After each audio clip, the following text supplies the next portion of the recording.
Sampai juga. Oke, sekarang kita kembali lagi ke ibu kota. Kemarin kita udah buat liputan di Bali dan sekarang kita kembali lagi ke Jakarta. Tepatnya di Ciledug. Ciledug, Jakarta kan ya? Nope. Oh, sorry, Tangerang. Oke, yuk langsung aja, udah mau maghrib.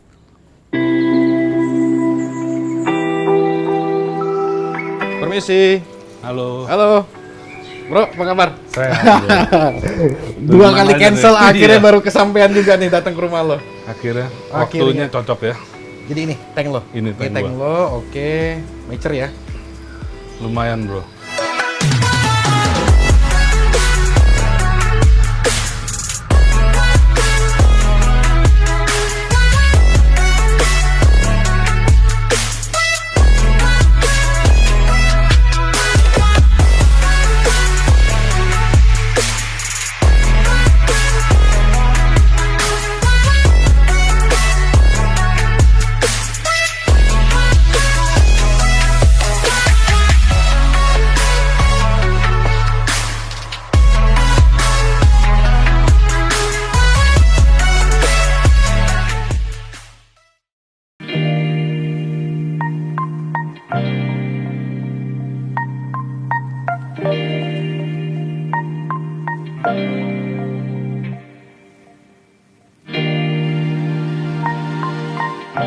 Nah, Boleh, ini boleh. kalau gue lihat dari at glance ya, secara Ya. sekilas ini udah mature banget bro. Ah. Ya, udah. Boleh tahu nggak, usianya berapa nih?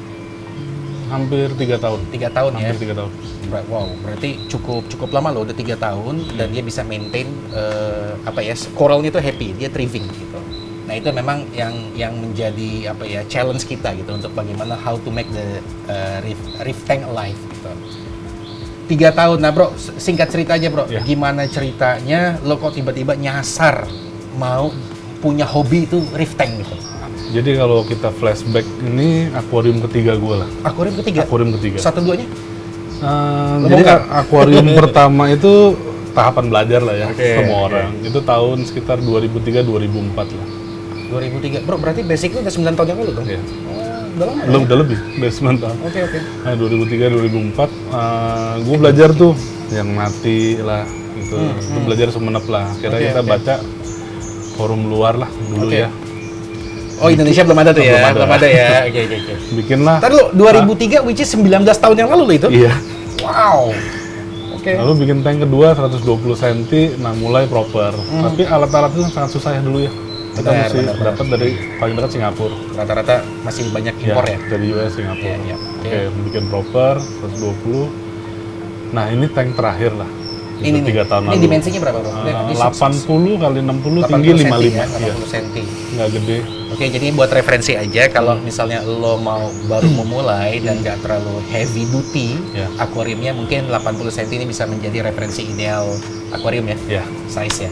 nggak terlalu kecil, Nggak terlalu kecil, nggak gede. terlalu besar ya. Dan kayaknya fit in nih posisinya di living room lo nih. Iya.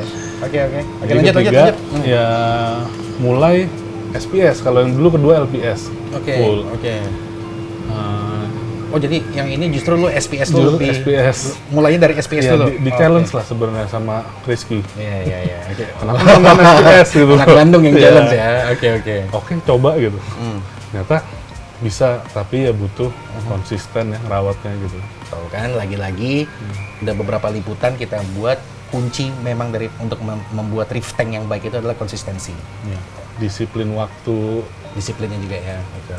untuk dosing dan lain-lain, water change, yang menurut saya sih penting ya. Gitu. Nah itu masih lo sendiri tuh yang Sendiri, melakukan ini bro? sendiri. Ha. Oke. Ini megang sendiri. tank Pegang ini. sendiri Ha. nih ya, jadi nggak ada yang helping Nggak atau mungkin asisten gitu yang Nggak lagi ada. ngerawat nggak ada? Oke. Nggak ada, jadi nyari dosing semua sendiri. Sendiriku diam. Ya dari situ mulai jadi belajar juga lah kimia gitu ya. Secara nggak langsung ya? Iya, Jadi secara ngerti langsung. ya? Oke. Banyak lah gitu. Challenge bro, Hmm. lo tank 1, tank 2, tank 3 itu kan banyak banget tuh. Nah itu durasi-durasi dari masing-masing tank 1 ke tank 2, tank 2 ke tank 3 berapa tahun baru ganti? Tank ke satu itu sekitar setahun lah karena kecil kan 60 cm ya untuk belajar. Baru belajar Tank- ya? Tank kedua itu sekitar 3 sampai 4 tahun. 3 sampai 4 tahun. Wah, Waktu itu, mature ya. waktu itu pindah rumah. stop dulu deh gitu. Lo pindahan. Stop Oke. dulu sebentar, nah pindah ke sini baru Baru bikin bikin yang lagi. ini. Oke, dan ini kurang lebih usianya udah Ya, sampai hampir 3 tahun. 3 tahun. Bro, dengan posisi akuarium ukuran 80 cm, lebar 60, tinggi 55, challenge lu di mana, Bro? Dengan ukuran ini?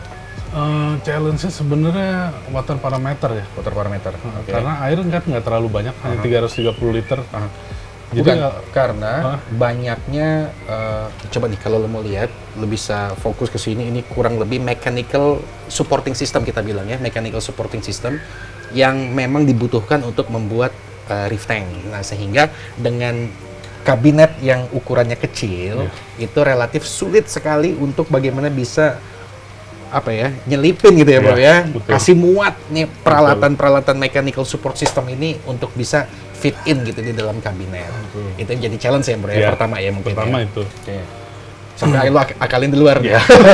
Mau tidak mau. Oke. Challenge pertama yaitu kedua ya orang Indonesia ini kan tipikalnya Nah, kenapa teh? Orang kita kenapa teh? Iya. Nah, supaya jadi ini koral referensi. sepenuh-penuhnya. Oke. Cuma sistem kadang nggak mendukung gitu Oke. kalau menurut saya. Oke. Jadi ya mesti knowledge-nya dulu lah. Knowledge Basic-nya. ya, balik lagi ya. Balik lagi basicnya harus pahamin. Aha. Ya baru start lah gitu kalau menurut saya sih. Oke, jadi kalau misalnya gue baru memulai nih bikin akuarium 80 cm, kira-kira idealnya berapa persen sih komposisi koral yang bisa gitu loh gue masukin ke dalam sebuah akuarium ukuran ini?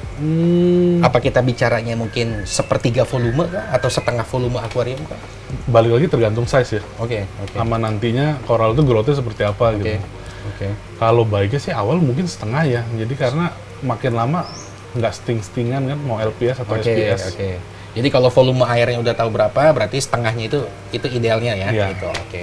Ini kan apa? Ini kan biar share Iya, juga, ha. biar teman-teman ada referensi gitu. Iya. Kata lo kan tadi kan masukinnya full orang Indonesia, nggak dihitung-hitung dulu. Nah, kan mereka mungkin juga harus punya gambaran. Betul. Berapa banyak sih? Oh, berarti setengah daripada volume ya. Oke. Sama balik lagi ya support system kita ya. Oke. Di Support filter system gitu, ya. ha. Oke, Bro. Ini gue lihat variatif ya. Karena di beberapa liputan sebelumnya tuh teman-teman tuh ada yang dia mempunyai khas dalam arti dia konsentrasi di SPS, No SPS. system. Oke. Ada yang satu lagi konsentrasi di LPS system. Full ya gitu. Full gitu, full semua. Ini kalau gue lihat gaya lo memang mix reef ya. Mixed reef. Gitu. Lo ada SPS di bagian atas, Ya, ada lo LPS. punya LPS dan softies ya atau Ya. soft coral di bagian bawah. Bawah. Reason kenapa? Apakah memang style lo begini, gaya lo begini? Pertamanya gue tuh pencinta LPS. Oke, pertamanya nih. Nah. Tapi gue dapet challenge SPS kan. Rizky lagi. Ya, gue coba SPS. Tapi hati gue tetap ada LPS gitu. Oke, Jadi oke, akhirnya oke. gue Ya adalah combine dua-duanya lah ya, Nah, mix ya. Dan itu Oke. lebih challenge sih di parameternya menurut gue. Karena lo harus fit in di Di dua titik tengah ya. tipikal ya, Iya, dua tipikal dua coral tipikal, ini iya. ya. Oke. Dari secara lighting dan lain-lain kan memang mesti dicoba-coba gitu. Oke, Bro, singkat cerita, kalau gue boleh minta 3 favorit koral lo, jenis apa yang lo paling lo suka? Jenis ya. Jenis ya, kita bicara jenis nih. Gonio, Goniopora, oke, everybody favorite. Terus, Donat, Acantophilia, sama Tenuis ya. berarti Acropora. Oke, 3 itu favorit gue ya. Kalau gue naksirnya sih sama yang paling ujung tuh, Bro. dari tadi gue udah merhatiin terus. Itu jenis Montipora, Montipora grafted ya, dan dia dalam spesiesnya Capricornis. Jadi salah satu jenis Montipora yang dia memiliki coloration-nya itu Mix ya. mix up gitu, 2 sampai 3 warna. Dan itu salah satu jenis yang cukup favorit ya di pasaran Jakarta lah, kita bicara Jakarta. Nanti bisa di close up gimana indahnya untuk jenis Montipora Capricornis ini. Gitu. Bro, tadi kan gue masuk nih. Ya. Gue liat warna biru-biru di belakang. Warna biru-biru Nah, di belakang. gue penasaran itu di belakang ada apa lagi. Gue pikir akuariumnya ini doang gitu. Itu ada frag tank di belakang. Itu frag tank. Nah. Oke. Udah berapa lama tuh frag tank itu? Sekitar 2 tahunan lah. Wih, berarti Coba lu frag. niat ya untuk menjadi seorang petani koral nih ya. Jadi boleh. tukang ternak lu sekarang berarti. Jadi petani Oke. koral di sini kita. Jadi if you don't mind, boleh kita Boleh. lihat ke belakang ya? Boleh, kita lihat. Oke, ya. Ayo bro, kita lihat belakang. Wih, ngeri tempatnya. Lah, kok lo tawar juga, Bro? Ada bro. Hah? Buat refresh aja. Ikan apa nih? Ikan koki. Koi, bro. koi, apa mas koki? Mas koki. Oh, mas koki Atau ya? goldfish ya. Impor? Nggak, ini lokal. Oh, oke. Gendut banget, bro. Gede bro. Gede ya? Gede-gede, lokal juga. Ya, mirip-mirip lah. Iya. Sama-sama gede maksudnya. Oke. Jadi lu hobi juga tawar? Enggak?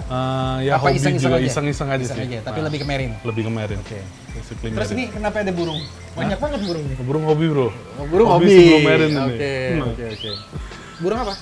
Ada murai, beranjangan, kenari, Oke. burung-burung Oke, Indo lah. dan ini sawahnya nih ya? Iya, Ini sawah sawahnya. lo. Oke deh, yuk kita lihat. Kita lihat. Oke bro, Iya. jadi ini fractang lo. Ya, rectang gue ini. Oke, dan ini udah running Sekitar 2 tahunan. 2 tahunan. 2 tahunan. Oke, jadi lo bisa lihat semua. Jadi Oscar ini ternyata bukan hanya apa ya penghobi, tapi dia juga ternyata petani.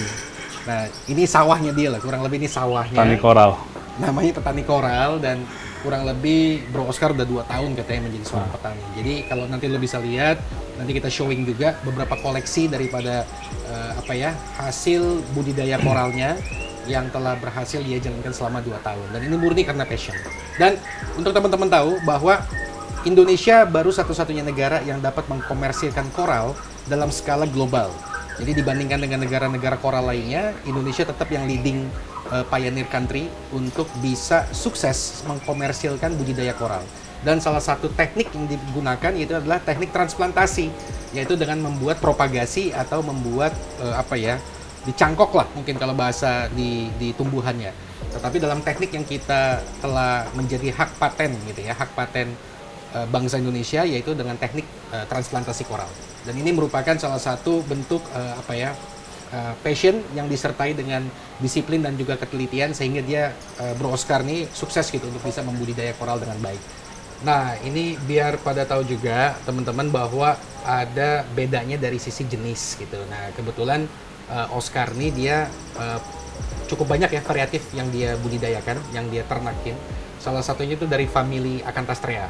Nah, Acanthastrea itu kurang lebih ada 4 sampai 5 spesies dan Oscar di sini Bro Oscar punya 3 spesies. Yang ini Acanthastrea bowerbanki.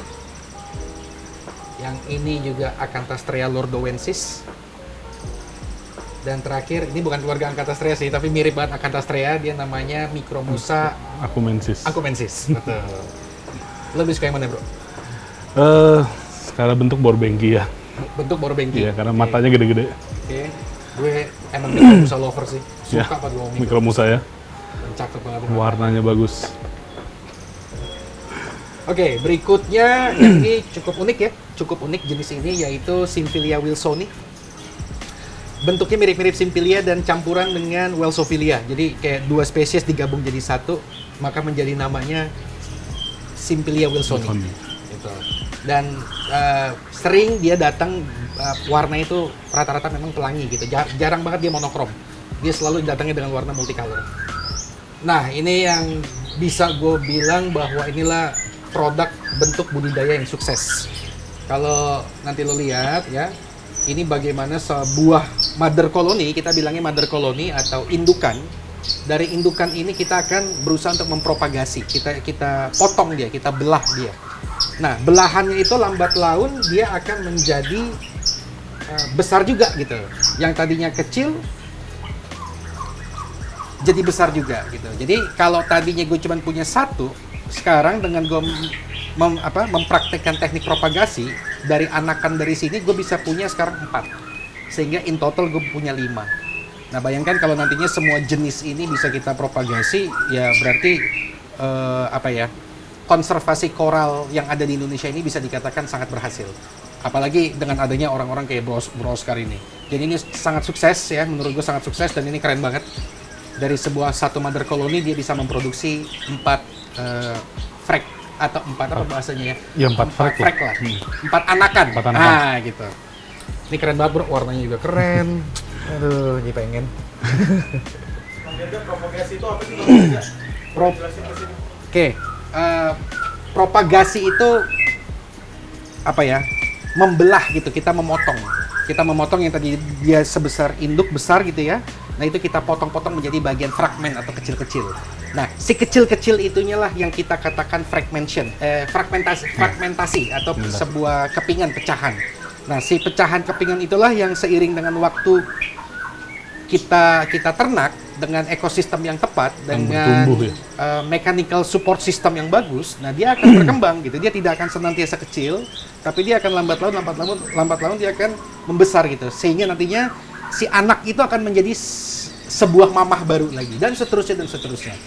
Nah itulah yang Indonesia sudah sangat sukses untuk bisa melakukan teknik transplantasi budidaya untuk mempropagasi koral. Gitu. Ini baru 5 jenis nih bro. Ya. Ada jenis lain nggak? Ada bro, kita lihat di sebelah nih. Dilihat aja. Oke, gue ngecek lagi sekarang. Nggak variasi di situ ya. Ya. Ini jenis-jenis umum ya. Jenis umum. Ini jenis-jenis umum. Ini ada Acropora tenuis, kemudian ada Montipora Capricornis. Capricorn, ya. Ini kayak Capricornis. Kemudian ada Cypastrea. Ya. Kemudian ada Pavites atau Pavites ya. Dan terakhir ada Goniopora. Oke. Everybody favorite. Ya. Kayak hampir nggak ada akuarium yang nggak ada Gonioporanya kan. Oke. Bro, dari semua ini bro, mana yang paling susah untuk budidaya? Secara budidaya ya. Apa yang paling challenging gitu? Spesies apa, jenis apa? Mungkin di Acan sama Calis ya. Acan sama Calis ya? Oke. Tapi kan dia kan relatif agak cepat juga tumbuh. Dia cepat, tapi dia sering luka. terserang bacterial infection. Iya, di saat dia di frag dia luka ya. Dia luka. Oke. Nah, dan di sini yang paling spesial menurut gue adalah jenis-jenis yang belum bisa dipropagasi atau yang belum bisa dibudidayakan dengan teknik transplantasi. Kenapa dia nggak bisa dibudidaya atau ditransplantasikan? Karena dia termasuk jenis koral. Jadi koral itu ada 2 jenis ya. Yang satu adalah reef building system, yang kedua adalah individual atau solitaire system. Nah, jenis ini merupakan jenis solitaire. Karena dia solitaire, makanya dia mandiri. Dia tidak rame-rame gitu ya, tidak rame-rame dengan teman-temannya hidupnya, tapi dia single satu gitu. Nah, dan karena bentuknya yang memang kayak apa ya, daging, rata-rata dia bentuknya berdaging, sehingga agak sulit untuk menerapkan teknik transplantasi untuk jenis-jenis koral soliter. Dan untuk jenis tersebut biasanya dia istilahnya bro, coral spawning. Dia akan melakukan sebuah spawning. Spawning artinya melepaskan telurnya, sel telurnya, berikut juga spermanya, dan itu dengan kuantiti millions, jutaan satu kali spawning. Dan itu sangat dipengaruhi oleh siklus siklus bulan. Ya, jadi gimana pencahayaan bulan itu yang mempengaruhi si jenis-jenis koral soliter ini. Salah satunya adalah Acantophilia dengan Sinarina, di sini ada jenisnya. Itu dia akan melakukan coral spawning gitu. Dan setahun berapa kali spawning ya? Bisa mungkin 3 sampai 4 kali spawning gitu, tergantung dari bagaimana habitat di ekosistem laut itu sendiri. Nah, ini juga yang merupakan challenge sebenarnya buat Bro Oscar. Dan juga untuk teman-teman yang siapa tahu nih mau jadi petani koral ke depannya.